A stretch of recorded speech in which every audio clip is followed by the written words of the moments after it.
हुआ धरती पे कभी कोई जान न पाता। होती नहीं चर्चा हनुमान की, अब वीरता के कोई गीत न गाता। और जो तुलसी से महाकवि को इस देश में जन्म न देता विधाता। प्रेम से बोलिए गोस्वामी श्री तुलसीदास जी महाराज की।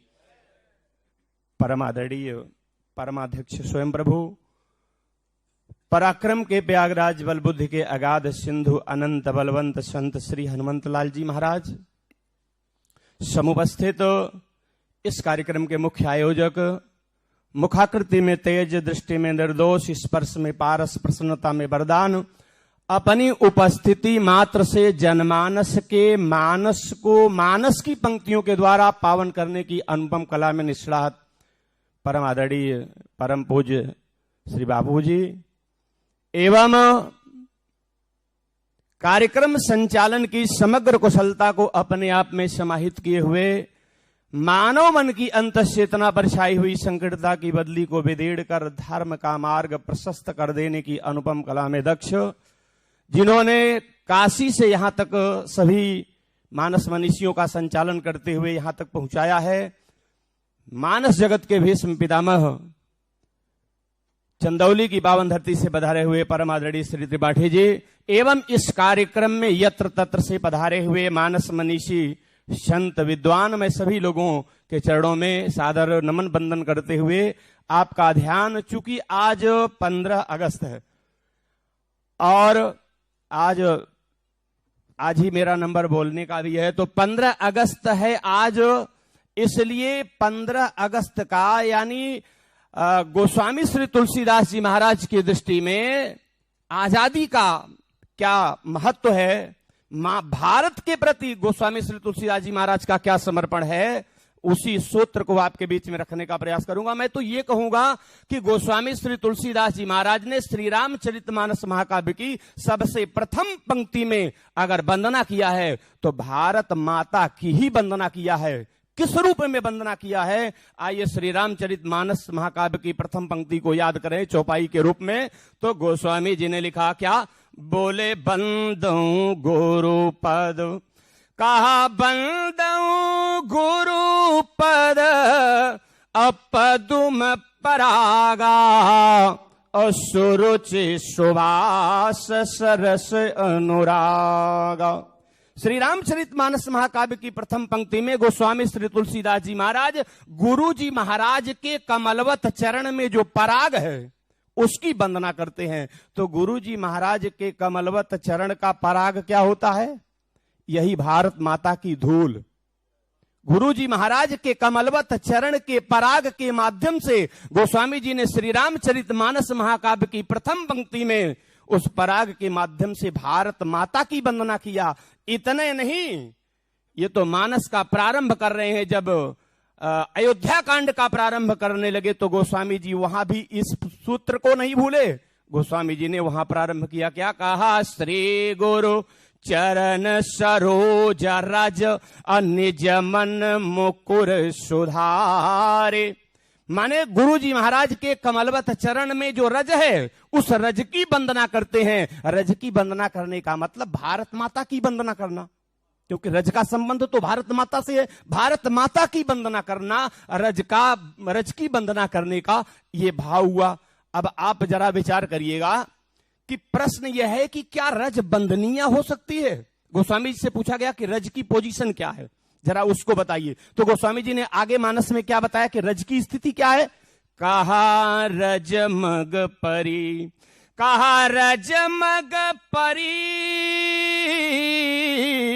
अय निरादर लहई, और सब कर पद प्रहार नित सहई। रज की स्थिति क्या है, सभी लोग पैरों के नीचे कुचलते हुए चल रहे हैं। तो जिस रज को पैरों के नीचे कुचला जा रहा है वो वंदनीय कैसे हो गई मानस की प्रथम पंक्ति में।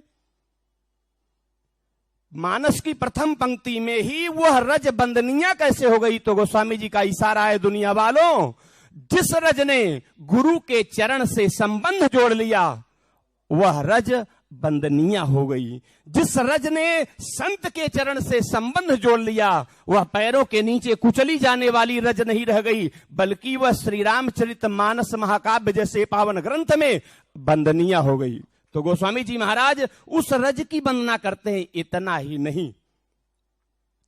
इतना ही नहीं, हमारे आपके सनातन संस्कृति में जितने भी धर्म ग्रंथ हैं उसमें 24 अवतार की चर्चा है, जो अभी एक अवतार बाकी है।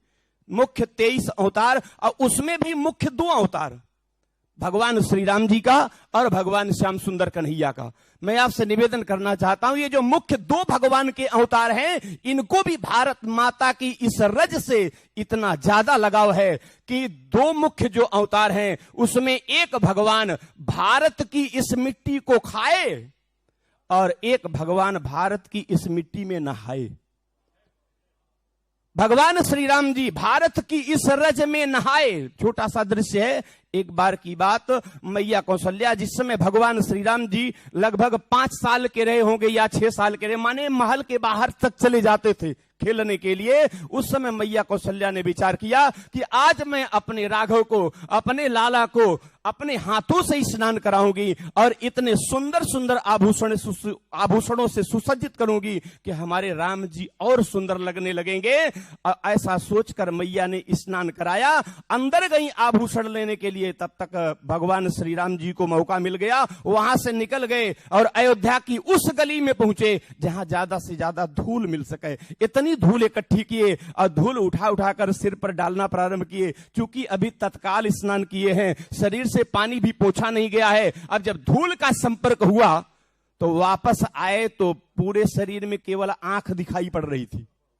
एक विचित्र रूप बनाकर आए और मैया कौशल्या ने जब देखा तो मैया कौशल्या ने कहा, राघव मैंने तुम्हें स्नान कराया था सुंदर सुंदर आभूषणों से सुसज्जित करने के लिए, लेकिन तुमने तो मेरा काम बढ़ा दिया, तुम धूल लगाकर चले आए। तो 5 साल के राघव ने बड़ी प्यारी बात कहा। भगवान श्री राम जी ने कहा, मां असल बात यह है कि जिस जगह पर संत जन आकर अपने चरणों की धूल गिरा देते हैं, मैया कौशल्या मैं कभी कभी उन संतों की चरण धूल में जाकर लौट लिया करता हूं और पापों से मुक्त हो जाया करता हूं। मैया कौशल्या ने कहा, राघव अभी तुम 5 वर्ष के हो, तुमने कौन सा पाप कर दिया जो तुझे पाप से मुक्त होने की इच्छा हुई? राम जी ने कहा, मां मैंने तो कोई पाप नहीं किया, लेकिन मेरे भक्तों से कभी कभी जाने अनजाने में जो पाप हो जाता है उनका पाप मैं अपने ऊपर ले लेता हूं और उसी पाप को धोने के लिए मैं कभी कभी संतों की चरण धूल में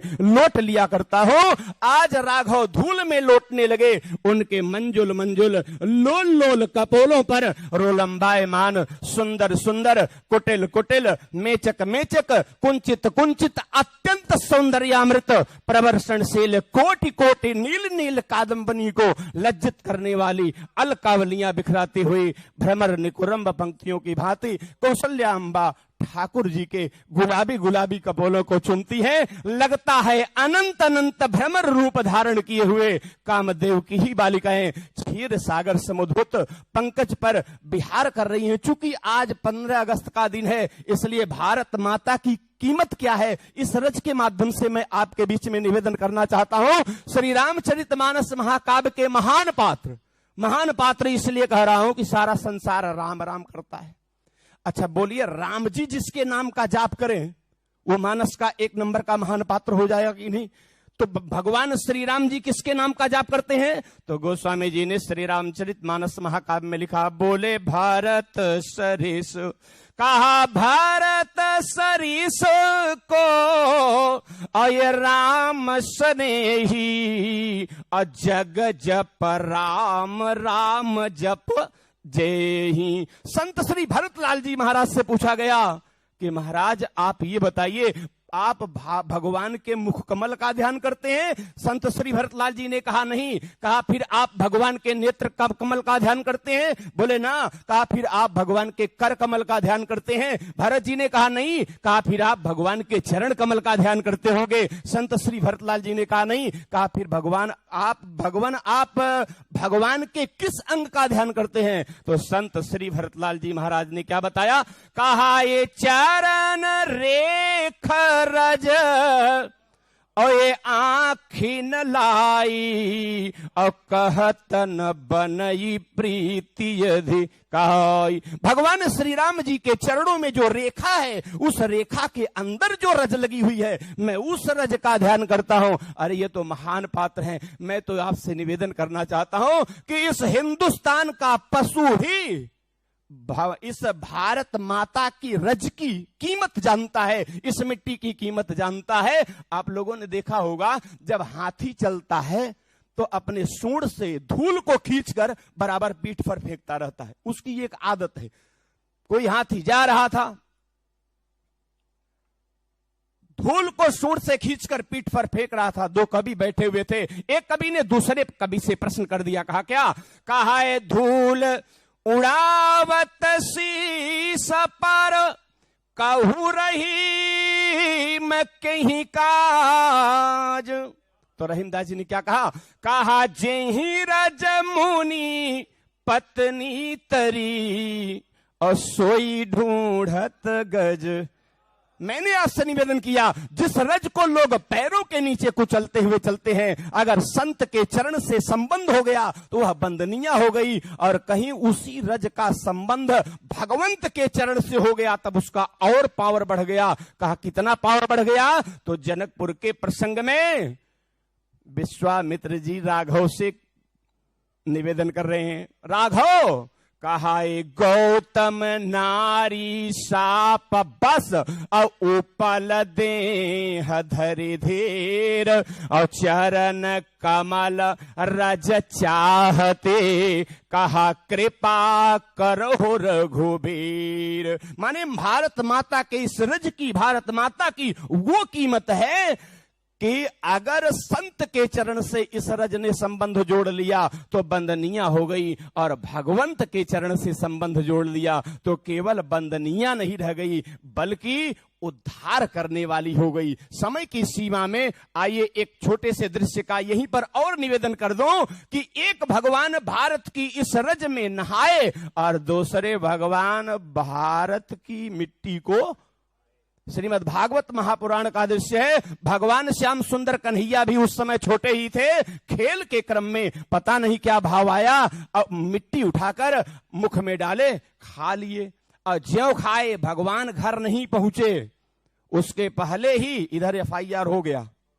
खबर पहुंच गई मैया कन्हैया मिट्टी खाकर आ रहे हैं। और मां को सबसे ज्यादा चिंता होती है, छोटा बालक जब बाहर रहता है तो कहीं मिट्टी न खा रहा हो।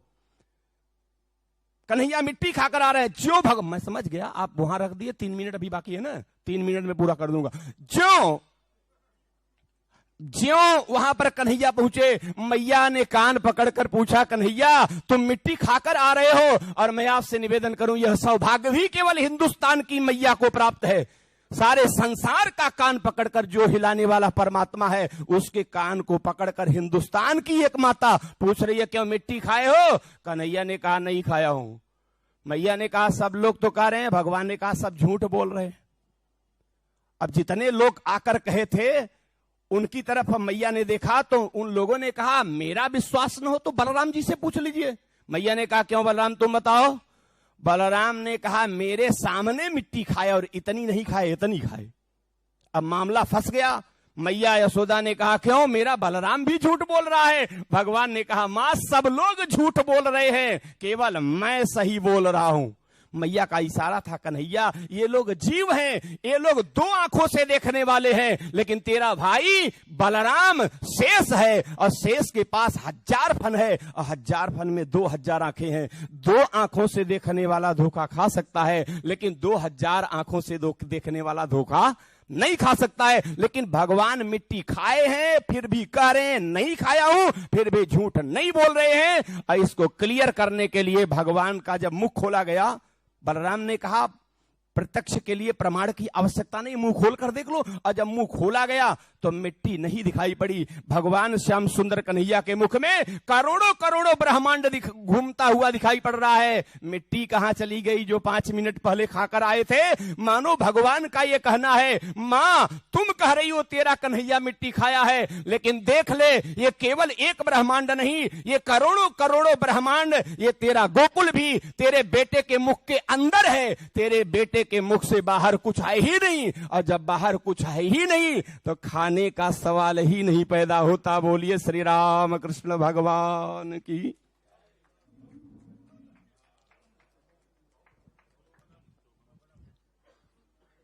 बिल्कुल समय मर्यादा में आपने बात कर दी, वाह।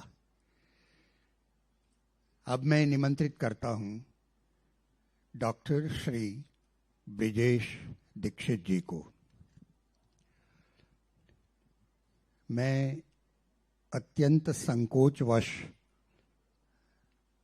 एक सूचना देना चाहता हूं। ये माइक्रोफोन